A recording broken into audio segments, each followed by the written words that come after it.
Hey Islanders, and welcome to episode 19 of the Camano Voice. On this episode, I speak to a realtor at Remax and the president of the Stanwood Chamber. Please welcome Shaina Holbeck.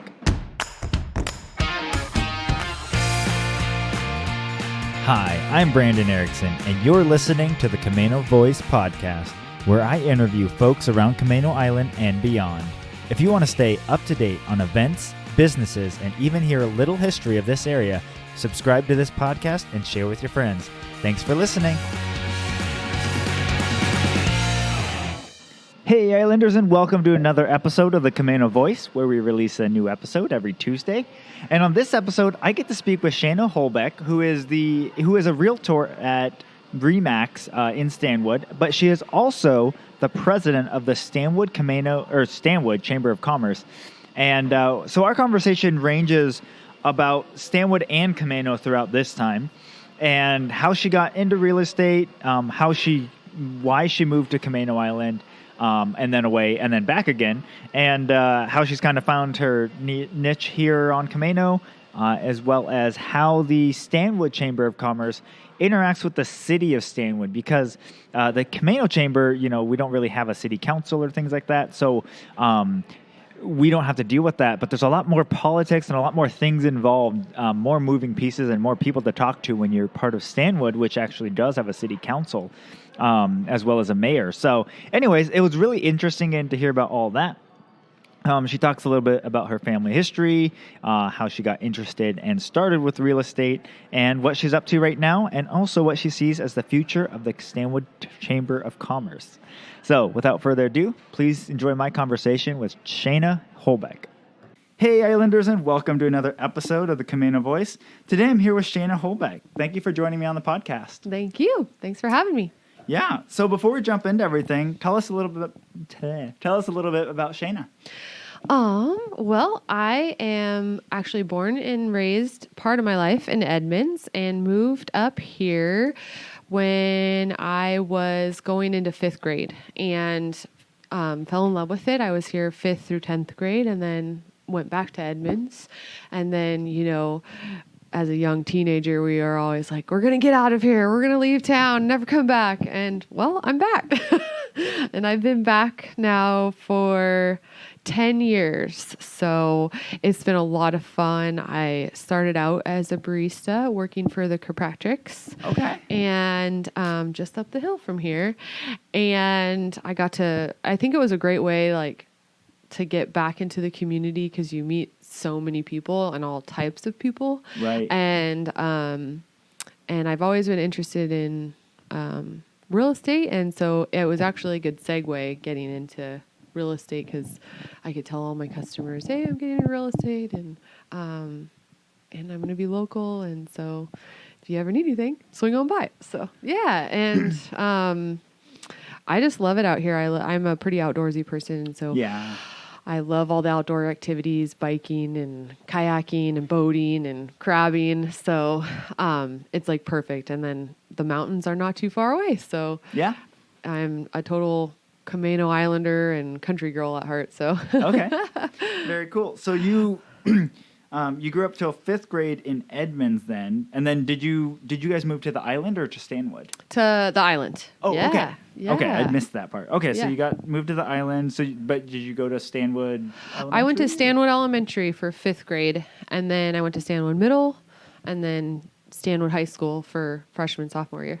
Okay. So, yeah. And then you guys, what made you guys move back to Edmonds? So we actually moved up here because my aunt had gotten cancer, and so we lived next door and helped her out. She had horses and a farm, and so it was easier to have, 2 families kind of taking care of everything. And then when she got better, my mom's words were, I love my sister, but I live next door to her long enough. So we moved back to Edmonds, and I actually commuted for a little while finishing out my sophomore year. I could drive then, and so we moved to Edmonds prior to finishing that year of school. So I commuted, and I was like, 45-minute drive every morning was a little much. So I just decided to switch and finished school down there, and it was cool. I have a lot of friends from both worlds. Okay. So that's a benefit, I thought. So yeah. Nice. So you're still in touch with some people from both Edmonds and Stanwood? Yep. I still have quite a few local friends that, it's funny, we've known each other since like 5th grade when I first moved here, all the way through. So it's kind of crazy seeing like when we were kids and now they have kids, and it's like, oh wow, it's the whole circle. It's really weird. I grew up on the island. We moved here when I was about 5 years old, and I had we were homeschooled, but at a local church here, we had a homeschool co-op. Oh, and yeah. it had 100+ families in it. And Oh, so wow. I had a really strong core group of friends through that, and then knew a lot of other friends and families through that. And then now being in the marketplace and stuff, people come through and it's like, oh, hi, how are you doing? And then like they've got kids following them, which, myself, I have 4 kids. So it's like, it's weird because you're like, oh, yeah, I guess it's not as weird when you have kids, but when you're seeing other people that you remember them as smaller and they have kids. Yep. So, no, it's definitely a change, but very cool. So then, so you moved down, you were down in Edmonds then, and then you graduated there. Then where'd you go from there? I went to Eastern Washington University, and I studied criminal justice and minored in forensic science and sociology. And while in school over there, I was a juvenile probation officer, and I loved it. However, it just gets emotionally hard. You feel for a lot of those kids in their situations, most of which they're just trying to survive, and you feel for them. And so I actually started my master's degree in clinical psychology, but got a little burnt out, wanted to get in the workforce and move back home. I was living over in Idaho at that time. Which part of Idaho? Sandpoint. Oh, okay. And I was going to school and I was being a ski bum all at once, so it was awesome. But it's nice over there. Lots of snow. I loved it. I went to school in Pullman, so fairly close. And like one of the things we really miss over there is like each distinct season, right? And how drastically you're in one season. Yes. And it was great. It was a lot of fun. Yeah. Summers are hot. Yes. Winters are cold. Yes. So yeah, I do miss that about the east side. And I still have quite a few friends over there too. So that's a plus because like we can head over and go skiing and go camping in the summer months. And I've got connections over there too. So it works out great. Very cool. Okay, so then what originally got you interested in criminal justice and psychology? Oh, man, I'm still super interested in it. You can ask some of my friends. I'm always like, did you see that show about making a murderer or that one about the psychology of the brain or whatever? I think I just from a young age, I was always interested and fascinated with why do people do the things they do, and especially adverse things, crime, and because that's, I guess, not the norm. And so I was always super interested in learning why people did those things, and then wondering if I could help them. Why I got into juvenile probation and helping the kids and things like that is just, you try to help them as much as you can. There's another way and a better way. And so I think that's where it all came from. It was probably a movie or a crime show, CSI or something that I was like, this is what I want to do. And it was so fun. And I still find myself drawn to those books and shows and articles and documentaries. So it's still very much a passion of mine, just not a career choice anymore. Yeah, no, I think it's, especially around psychology, as a kid, I was just like, okay, cool. We think not a big deal. I didn't think about it much, but, as I've gotten older, there's just so many leaps and bounds they've come across, even in the last like 5-10 years. Even like when we were in high school versus now, like there's so much that they've discovered about things. Right. And so it's just really fascinating when you like dig into even very entry level studies and stuff. It's fascinating just how much there is that they still don't know, but how far they've come in the last short amount of time. Right. And the evolution of the brain and how it handles situations and the chemicals that it produces or doesn't produce and those outcomes and things. Yeah. It's just amazing. And it's just this, I think it's fascinating. So I'm always like, oh, like what's happening and why? And yeah. So. Well, and I think the other thing that's really interesting is the long-term effects of specific either behaviors or whatever it is. And like, there's so many things that are like 10 years ago, we didn't even exist, like they didn't exist, or like we're not commonplace. Cell phones and internet and all these different things. Like, we don't really know what the long-term effects and psychological effects all of these social medias and phones and everything have on us, because we've nowhere in human history have they been exposed to that much information that quickly and all these different things. Right. And not for long enough time to see results and things as people get older and generational and stuff like that. So yeah.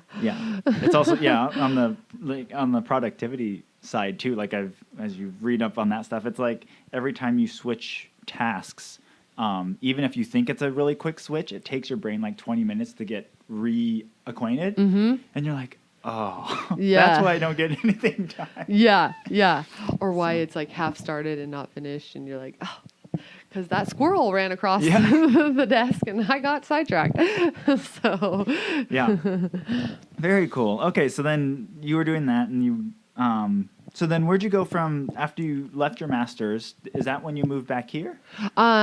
Yes. Well, I moved back here when I was in it. So, because I was able to, it was an online program that I did through, Walden University, and they're based out of Minneapolis, Minnesota. So most of it was online, and then we would have to go back for our, I'm forgetting the term right now. Like midterms? It was like our dissertations and things like that. So we would have to go back and be there for a couple weeks at a time to do those things. But so I moved back in 2008, and my parents live in Edmonds still. And so I moved back in with them, and then reconnected with my now husband.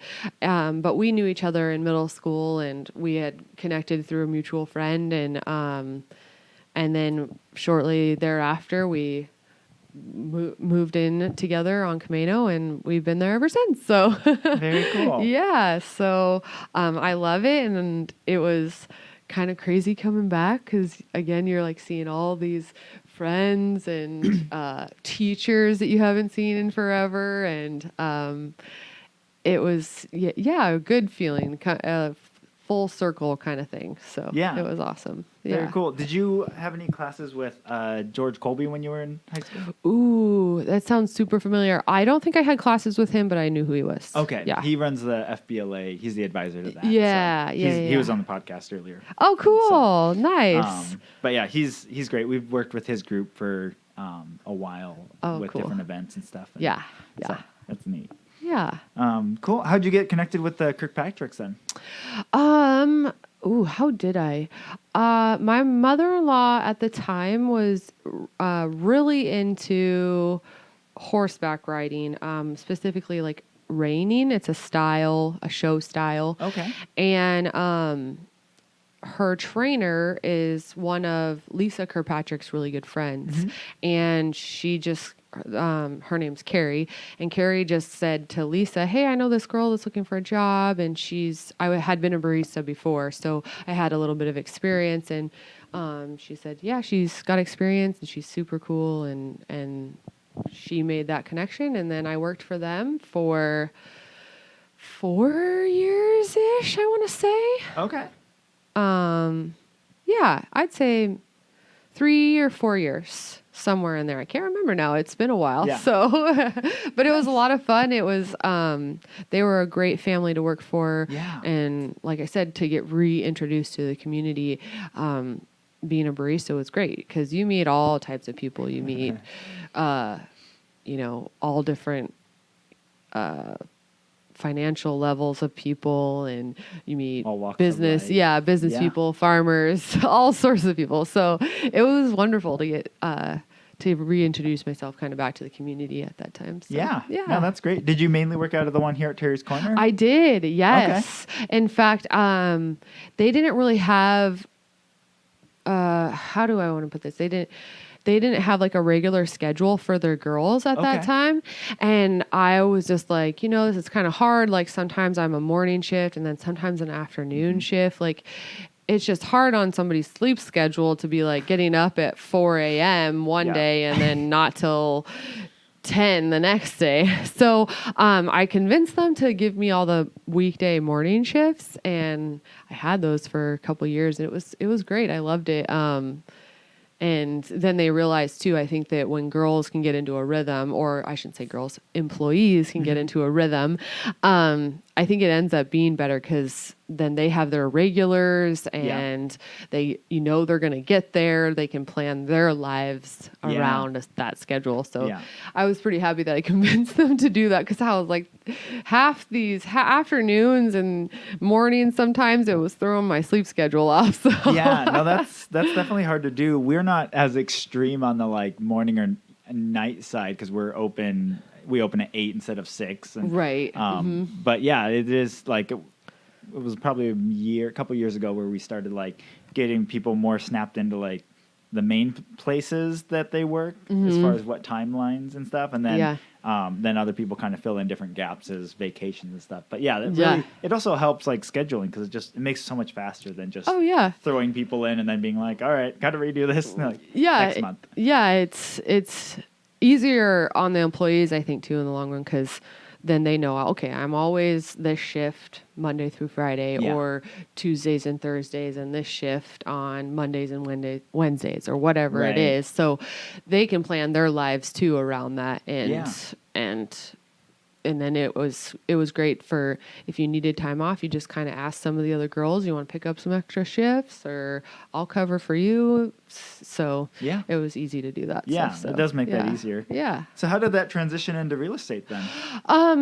Well, I've always been super interested in real estate. My grandfather was a commercial developer and builder, and my dad is a developer, and my grandpa on my other side was a contractor. And then my now husband is a custom home builder here on the island. And a couple years ago, 2 years ago, we opened up our own spec house business. And so we just do that when kind of the opportunities arise, because he's still building customs with his dad. Okay. So, what's the one that you guys started then? We have Holbeck Properties. Holbeck Properties. Yeah. Very cool.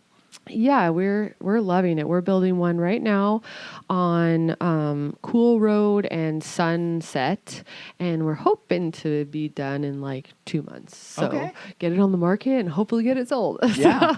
So then is it just you and your husband mainly doing most of the work, or how's that? How do you guys do that? We do a lot of subbing out, so a lot of scheduling, and then we do kind of the pickup stuff, the little things that need to get done in between trades, and the stuff that kind of some of the tradesmen don't want to do, the little jobs throughout. So we do a lot of it, of that stuff, but then, we hire the plumbers, the electricians, drywallers, and that stuff. So, Anthony will probably do quite a bit of like the finish work, but we also have a finish carpenter we bring in because he has some of these great skills that only he can do. That's what we feel like. Yeah. But so it just works out for timeline too better to get it started and keep it going at a good clip, get it on the market, especially this time of year, because it's going into winter and the days are shorter, and just business and real estate kind of slows down a little bit. Right. So we want to get it on as quickly as possible and hopefully sell before the end of the year. Yeah. So, we'll see. Very cool. So then you're doing that, but you've also been you're actually with RE/MAX, right? Yes, I'm with RE/MAX. Okay. Yep. So I still real estate agent, full time, and I've been working for Remax for May will be 5 years. Oh, wow. Okay. Yeah, so I love it. I got into real estate because I've always had interest, always been interested in architecture, and I wonder what they did for their interior finishes, and it's just kind of funny how it the styles evolve over time, and the old comes back around again and stuff like that. And so, and that's always interested me. And Anthony, he was like, are you wanting to be a barista? Are you wanting to own a stand? Like, what's your overall goal? He's huge on goals and having a long-term plan. He is. Yes, it's great. So I was like, no, I don't think so. And so he just really was like, you should think about what you want to do. And I thought about getting back into what I went to school for, but then you start looking at the price they get paid, or their wages, and you're just like, that hurts a little. That and the certs and the getting jobs, it's a competitive market. It's crazy. And I feel for people in the social services, because they do a lot of hard work for little to no recognition, for almost nothing. And it's kind of just a job that you have to be passionate about to stay in it. And I was just evaluating that. I'm like, yeah, I love it, but I don't think that I could do it day after day, and it getting does paid $12 an hour.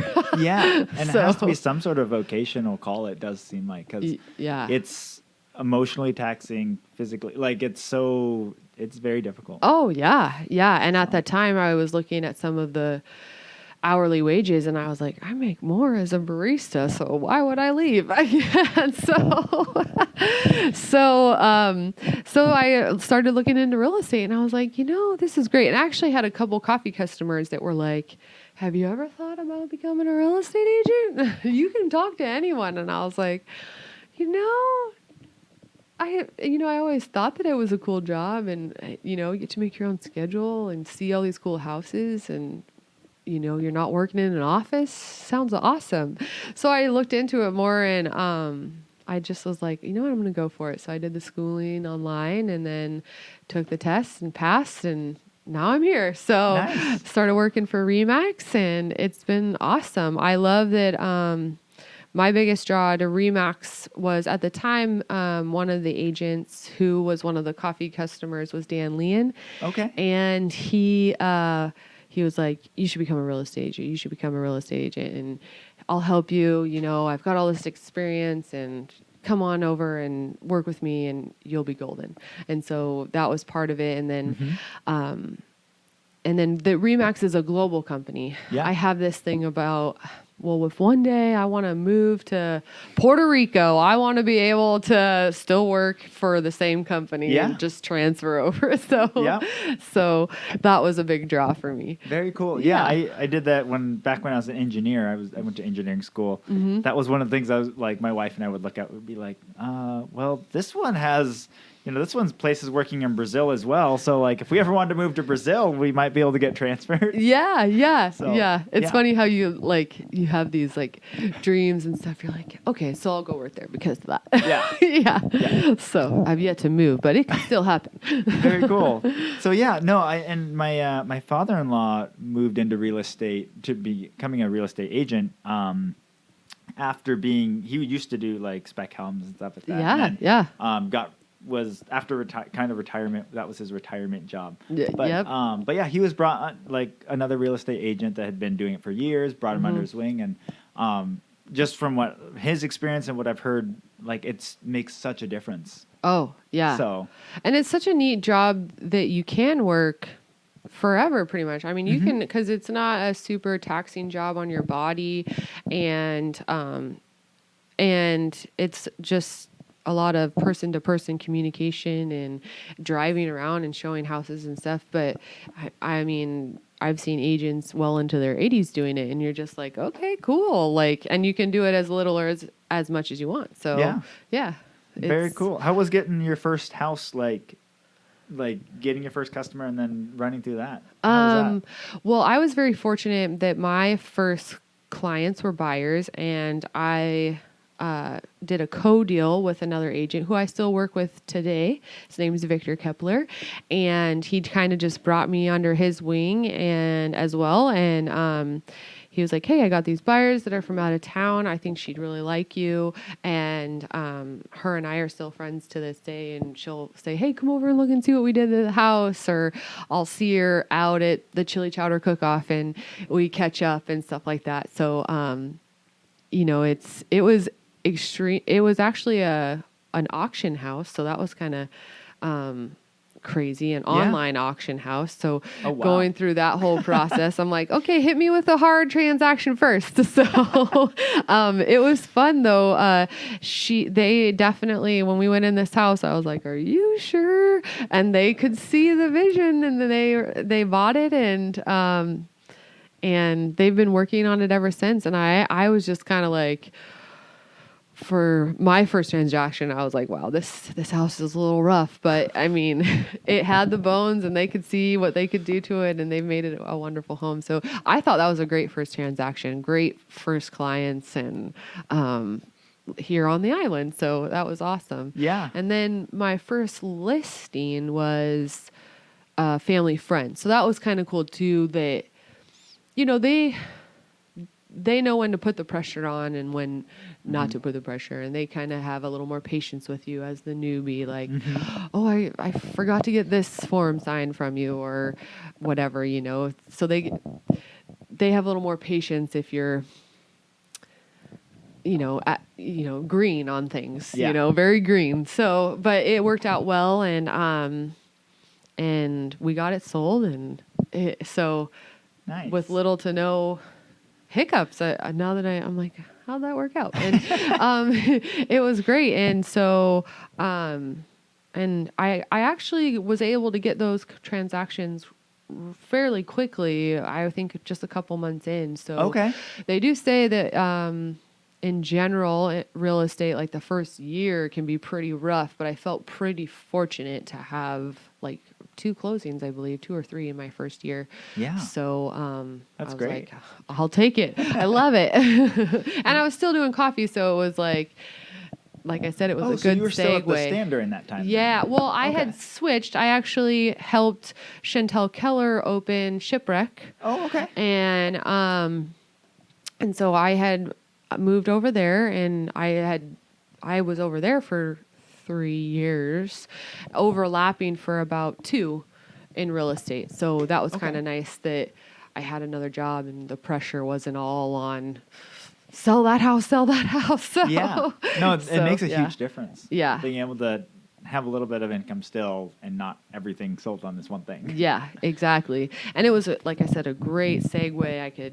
If people were like, "Well, do you do anything else or whatever?" I'll be like, "Oh yeah, by the way, I'm a real estate agent. Here's my card." Yeah. So. Oh, very cool. Yeah. Yeah. When I was talking with Jim Shipley about being a real estate agent and stuff, he's been in for quite a few years, and he was saying like every customer you end up dealing with, he's like, they all end up being my friends. So yeah, it works out great. Yeah. He loves it. So. Yeah. Very cool. So then how did, transitioning to the Stanwood Chamber of Commerce, how did you get involved with them? So Renee Kettler, the past president of the chamber, 3 years ago, 3.5, she was like, "Hey, you should join the chamber board as just a plain board member and get more involved with the community and see what the chamber is all about." So I said, okay. And I've been there ever since. So I started out, like I said, just as your basic board member, no titles or anything, and just wanted to know more about my community and the business growth and where things were going, and helping support businesses with, easier advertising and getting more tourists into town, shopping in town, staying in town for dinner and events and things like that. So that's why I joined the chamber, was just to be more involved. And then I was the secretary for a couple years, taking all the notes and stuff at all the meetings. And then Renee was going to be transitioning out, and our vice president at the time didn't want to be president. So they asked if I wanted to, and I said, well, okay. So I agreed. And so probably a good like 6 months before Renee actually stepped down, she had me doing a lot of what she would typically do, speaking at events, holding the board meetings. And I was just like, well, I mean, it isn't too different. I had to get better at public speaking and take on a few more like authoritative roles, like saying yes to things and saying no to things, and supporting my executive director. And but overall, it was just an easy transition, I thought, for me. So I really enjoy it. I enjoy being involved in the community and the events and working to better our business community, because the more commerce we have, the stronger community we are. It helps with the schools. It helps with bringing the tourism in and keeping local businesses in business, and Right. and they're often, you know, our family or friends, and they're also spending in the community as well. Yeah. So Very cool. And how long have you been president? I started officially January 1st. Okay. So yeah. Very cool. So. Feel like your first year's gone pretty well so far? So far, there's been some transition. We've been working a lot on DSC, Discover Stanwood and Camano. Yeah. And that was a grant given to the chamber by the city and the city of Stanwood. And there's going to be some restructuring of DSC. So it's been good, but you know, just anytime there's change and you're trying to figure out how to reorganize things, and because DSC has taken off, and so it's become this kind of bigger beast than one entity can handle. And so one entity that has only really one employee, the rest of us are all volunteers. Yep. So now it's going to be restructured, and it's becoming its own entity, and then they're going to have affiliates. And so we're hoping to stay on as one of the affiliates, and there'll be different, like 4 different affiliates, one for like the website specifically, and then one for event management, and so on and so forth. So Okay. yeah, so we've been working with the city quite a bit this year on that, and that's just, like I said, always challenging when you're switching things up and trying to foresee how it's going to go in the future. Right. But you can never truly predict that, so you're just hoping that you went the right way. Yeah. So. Well, and something that I was just thinking about that's different than like the Camano Chamber. How much interaction do you have to have with like the mayor and the city of Stanwood and all of that? Quite a bit. I'm actually good friends with the mayor and our new city administrator, Jen. So I would say, you know, we're in contact with them on weekly for sure. Yeah. Sometimes Jennifer and Leo are in contact with my executive director daily. It just kind of depends on what's happening. Mm-hmm. If there's an event or the magazine being released and stuff, it just kind of depends what's happening and timelines and stuff. So yes, we definitely have a lot of contact. We do, we bounce ideas off of each other, and sometimes there's things that happen in the city that then businesses are questioning, and they come to us, and it's like, well, we don't really know. That's like a city thing, whether it's like public works or the planning department or things like that. So we have to then like direct people over there, and then we're like, hey, we're also kind of wondering what's happening with that, so we know for the future. But so we do have a lot of communication with the city, and I think we've got some really great leadership at the city right now, so that's good. It's awesome. Yeah. Well, and the other thing that I was talking with Jim about is what I've noticed, especially over the last probably couple years, and but I've seen a lot more of the focus on Stanwood Camano working together on a lot more projects. Right. And really just working together. Was that kind of started before with Renee then, and then it's continued on? Right. Yes, it was. It started with Renee, and we went out for the contract for. It used to be Discover Port Susan, and we decided to change it because if you weren't a local, you weren't searching for Port Susan. You were searching for Stanwood or Camano.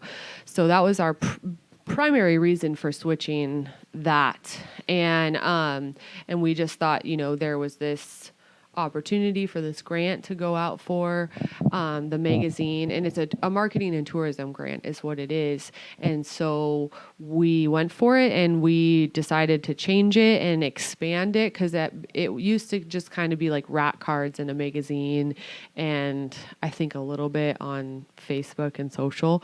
And so we were just like, hey, we could put this on a website. That's where everybody's going, mobile friendly websites, and really heavy into social too. And then enhance the magazine, change the name. And at first there was thought of, well, this is a city contract for the city of Stanwood, but really we're one and the same, Stanwood and Camano. So we just were like, hey, let's just rope Camano into it too, and hopefully they'll be okay and join in and stuff. So we just went for it, and we feel that ultimately, like I said, we're all one big community. So we really need to work together. I think there was some old school mentality that Stanwood was Stanwood and Camano was Camano, and there's to be separate identities, but it's really one and the same. Well, not only that, but I think it's funny too that both Camano and Stanwood end up being kind of the redheaded stepchildren of their respective counties. Right. Because Island County primarily is focused on Whidbey Island, and we kind of get left in the dust. And on the flip side, like you're like the very north part of Snohomish County, and again, a smaller part compared to the rest of it. So it's just funny how like there was this like war between the two, not war, but like, there was definitely friction between a little the two. riff. Very small slew. Yep, exactly. But I think it's been beneficial for both sides that both parties are like willing to work together and try and coordinate things. And I think the Discover Stanwood Camano events page has been really helpful when I'm talking to customers here, and they're like, how do I find out what's going on? I'm like, well, the most central location is the Discover Stanwood Camano. Like their events page has 90% of what's going on in this area. Right. Both Stanwood and Camano. So. Right. Yeah. And we really encourage people to use that page. You can email, and I believe there's even like a little form submit button on there that you can submit events, local events. So we try to encourage local events only. We're not necessarily wanting to advertise things in Skagit or Marysville. So, but people can fill out the forms, and then it gets kind of proofread and double checked and those kind of things by we have either by my executive director Elaine or Jessica McCready, who we hired on through the chamber to kind of help with DSC specifically, because it is a growing beast. Yes. And so one of those two gals, they kind of check and upload it into the calendar so that it's all kind of uniform with some of the other events. Right. And it's a great resource. That was our primary focus too, was we're one and the same. And if people are coming out here, they're more than likely going to come to Stanwood and Camano. So have this centralized calendar where you can find all sorts of events from, little events at the Camano Schoolhouse to big events at the Floyd and Stanwood and stuff. So it's a great asset to have for our community. Yeah. And to bring people outside the area to come and see Stanwood. So yeah. Well, yeah, and I think being able to have that, I mean, a lot of events and stuff, part of the reason they will or won't succeed is just, did people know about them? Right. So. Yeah. And I love this area, but sometimes people are slow on the uptake on things. So Yes. it seems like you can advertise and advertise and advertise, and they're like, when is it? Or where? Or, so,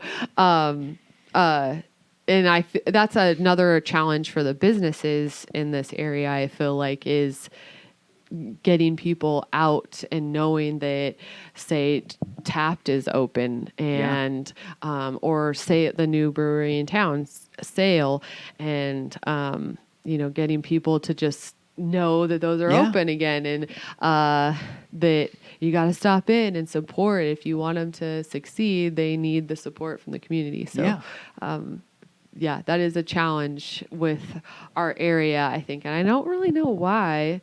But I just think it's,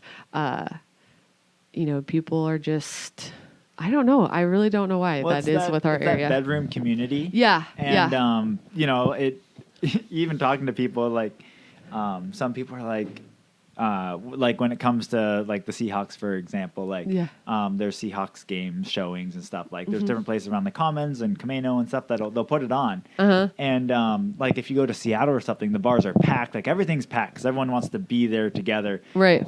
Whereas like I was talking to someone, they're like, if I really had my choice, I would probably rather just be home watching the game by myself than being at a big bar with people. Like So I think people move out here because it's a bedroom community, and there's some like personality traits that come with that.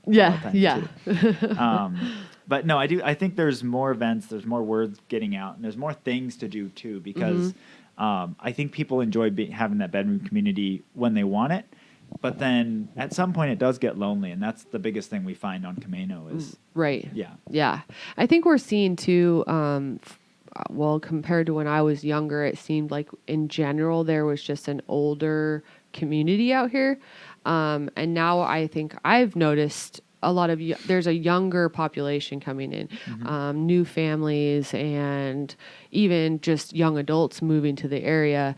And I feel like that helps with seeing more activity at events and out eating and wanting to see those things happening more often. So right. Well, and I think I'm actually kind of curious in Stanwood. So like the people I've talked to specifically around the Camano area, it's still like a very high population in the retirement. Yes. Granted, the retirement community has aged down. Like a lot of the older ones have moved on. And so we've got like a younger but still retirement group. Yeah. But in Stanwood, have you noticed a lot more families coming in versus retirees or whatever? Yes, I have for sure. I feel like, we're seeing a lot of growth in the King County area because of Google, Amazon, and even Boeing and those things.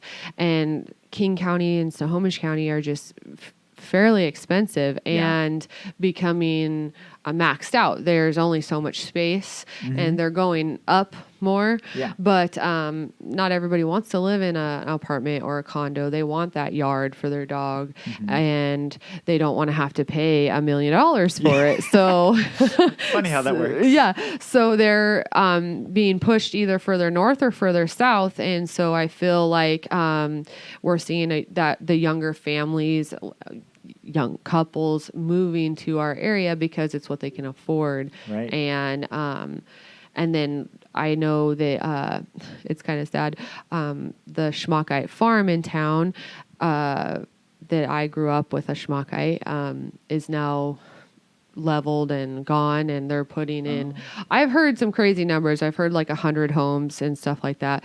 But that Cedar Home area has taken off. I remember playing in massive fields out there on dirt bikes and horses and things like that. And that's long gone. So it's it just shows how much things are growing and how there is a need for more housing and more affordable housing. I think that's for sure. And I've seen that. I live in Mount Vernon, and I've seen, a massive amount of growth in housing up there as well. Right. No, it's definitely like there's a huge migration out of Seattle, and there's a lot of other issues going on there too that I think people are trying to get away from. Right. Yeah. I think people like the we still have that small town, slower pace of life up here, and you still feel kind of safe where you're not having to worry about theft or car break-ins or anything like that. And I think you feel a little more that small town feel, even though I feel like we're getting to be a bigger small town. Yeah. But No, for sure. Yeah.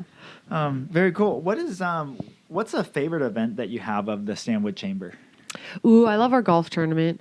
We just had it the early September, and it's one of our biggest fundraisers for the chamber. We are a nonprofit. We do have one full-time employee, Elaine, our executive director, who is amazing and worth every penny. But in order for us to pay her and to pay rent and utilities and those kind of things, we have our golf tournament, which is our annual fundraiser. We have a couple little ones that we've introduced in the last couple years, but the big one is the golf tournament. And it seems like, I think this was it was either our 15th or 17th annual. I feel so bad that I cannot remember, but yeah. And so it's just a fun tournament that I think people look forward to every year. And this year we actually had it at Camano because kayak shut down. Permanently or? For now, I've heard. Okay. Yeah. So kayak shut down, and we were patrons of kayak because it's in Stanwood. And so, not that we had anything against Camano, but that's where we had our tournaments, was at kayak. But, they closed down, and so we moved to Camano, and I just think everybody kind of liked that change, though. A new place, and it's just a great venue over there as well. And so people, I think, like playing hooky from work because it's on a Friday, and and it seems like we always really get some fun teams out there, and everybody's just having a great time. And it was sunny this year, and that's nice. You couldn't have asked for better weather. So yeah, I think that's one of my favorite events. And then a lot of the sponsors, and they get to connect with community members and other business members of the community. So it's a great networking event too for them. Yeah. And cool. I like golf, so I like putting things together like that. So yeah, very cool. Yeah, my one of my friends that used to work here, he tried taking me golf one time, and we were gonna do, I think, 9 holes on the day or whatever, and for some reason the hardest part of golf for me was hitting the dumb ball. Yes. And so I'd wind up hit it and be looking, and I'd be like, I must have hit it a lot farther than I thought. And he's like, nope. And I'd look down like, oh, never mind. It was either that or I would just dig really hard into the ground. And so, he never took me again. I don't know why. But, oh, dang it. But yeah, no, that's neat. Yeah. And then what do you see the future of the Stanwood Chamber as? I feel like our chamber is still growing. I feel like in years past, we were kind of a sleepy chamber, we'll say. We weren't really involved in the community. We did a golf tournament every year. We did a couple luncheons, and we had our board meetings, and that was it. And I feel like what's been the goal since Renee started and me taking over was to continue to provide value to our business members, to our chamber members, I should say. So we're looking for ways to still show that we are providing value. We're going to still be involved with DSC. We're looking to kind of change our website a little bit. Our website is kind of in flux right now and being worked over, and we want it to be pretty easy to use and then direct over to DSC because that's where all the community events are, and it's connecting with both Stanwood and Camano. And then we would like to just be a good resource for the business members if they have questions about even things that we might not necessarily know the answers to, we know who to send them to Right. maybe get those answers. And we also want to be a great networking avenue. So we're looking into maybe doing a business fair this next year, so businesses can look at maybe hiring or connecting with other businesses that might be able to help each other with referrals, and so we're just wanting to continue to create value because we felt like we were coming from a place where we didn't have a whole lot of value to give.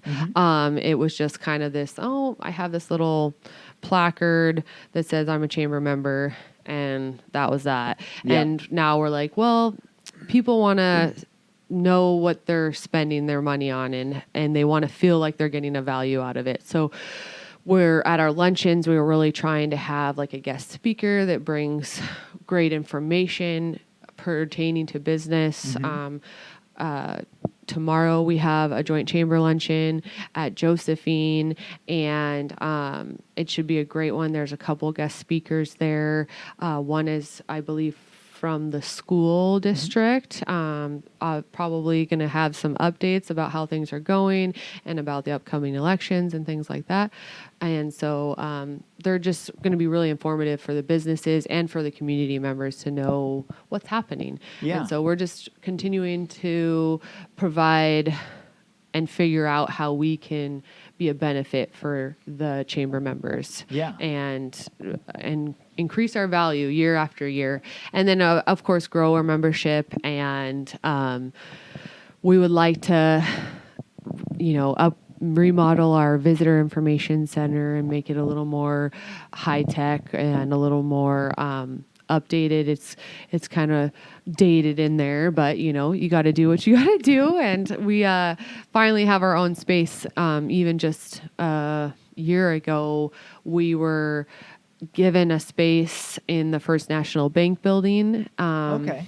And then we were given a space in Remax to have like a storefront for the visitor information center. So now we have our own space by the Stanwood Police Department. So that's also another like goal we had, was to get our own space, to be able to afford our own space. Yeah. And then our next goal is to make that space better and more inviting. And we have a conference table in there and stuff too. So we invite like small business groups. We can probably accommodate 10, 12 people comfortably to, if you need to have a afternoon meeting or even a morning meeting, you can come and use our space if you need to. And that's very cool. Yeah. So we're just trying to continue to provide value for the community, for the business community of Stanwood. Yeah.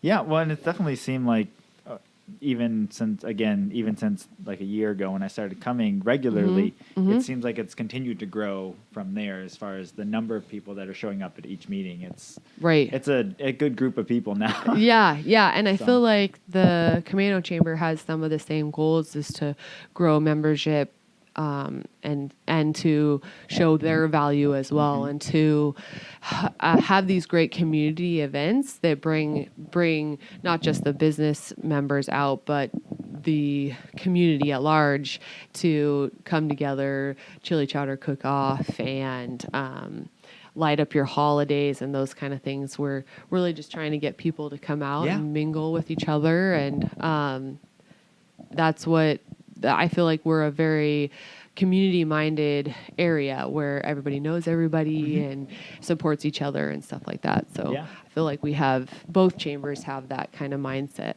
Yeah. Very cool. All right. Well, I like to end every interview with some rapid-fire questions. Okay.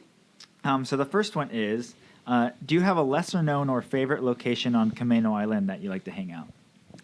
Well, I think it's becoming pretty popular as of late, but Barnum Point is my newest favorite area to go.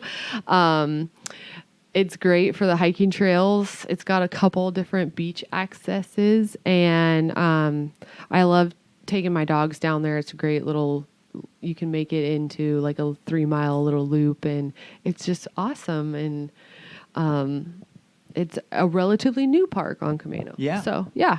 Very cool. Pretend you have a friend coming in from out of town. What would their first day look like here? Ooh, first day.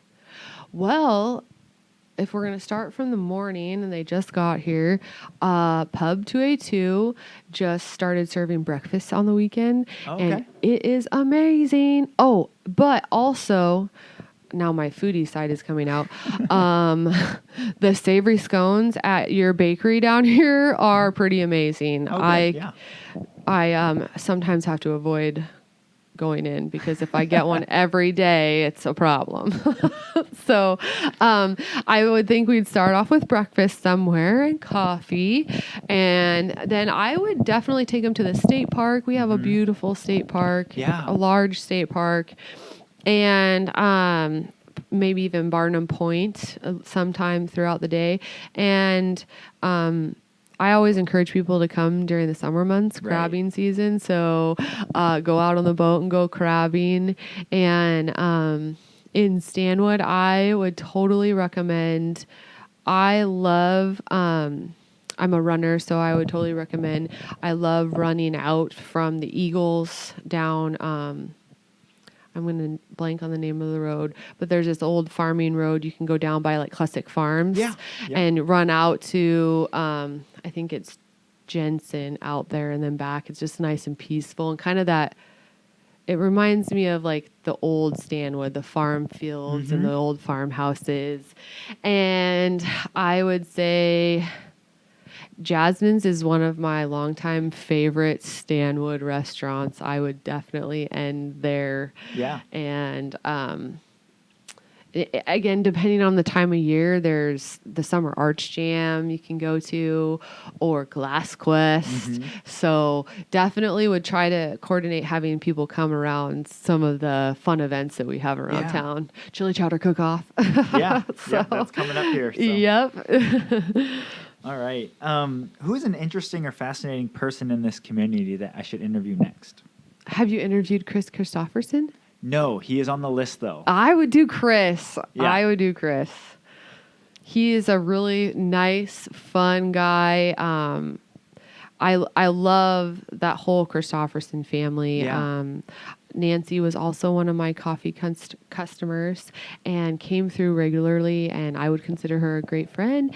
And so she was my first introduction to them. And I remember her coming through the stand and telling me, this was back before they opened the zip lines, and telling me about what they were doing and they're training all their first, what would you call them? Their tour guides and stuff. So it was very, very cool. And then I got to meet Chris, and I remember that my first day out there, and I was like, this guy's rad, and he's got this Uno Mog, and it's awesome. So No, it was really neat. We got to go out there for the Pumpkin Fest this year, and it was like the morning of that we were going to go, it was like pouring down rain. And so I was looking outside, I'm like, oh no. But then about noonish, it started getting sunny, and then like by the time we went out, it was beautiful out there. Oh yeah. So it was perfect weather. Nice. But it was great going out there. It was neat. Cool. They had the music going and a bunch of local people. Yeah. So it was neat. Yeah. I didn't get to go this year, so I'm a little bummed. But did you get to do one of the? Is it called a trebuchet? We watched it. Yeah. So they had it a little ways away, so people weren't climbing on it. But yeah. They would I think it was probably every half hour they would launch it. Oh, cool. So it was neat. Yeah. The kids, it was fun for the kids. Be like, watch, look over there. Yeah. And then they like see this little thing. They're like, what was that? It's like, that was a pumpkin. They're like, a pumpkin? So yeah. They thought it was pretty cool. Yeah. All right. And lastly, if you could have a message on a billboard right as you're driving on the island, what would that say? It would say, relax, life's too short, live in the moment, and it all works out. Yeah. That's good. Yeah. Very cool. Well, thank you so much for joining me on the podcast today. Thank you, Brandon. It was a pleasure. I was a little shocked that you asked. I was like, oh, I feel special. And thank you. Yeah. It's been fun. Very cool. Yeah. And Islanders, I will talk to you on the next one. Well, a big thank you to Shaina Holbeck for joining me on the podcast, and thank you for listening. If you haven't already, be sure to rate, review, and subscribe to our podcast on your favorite podcast platform. And for more information on this podcast or previous episodes, go to camanocommons.com/podcast. That's camanocommons.com/podcast. Thanks for listening and see you next time.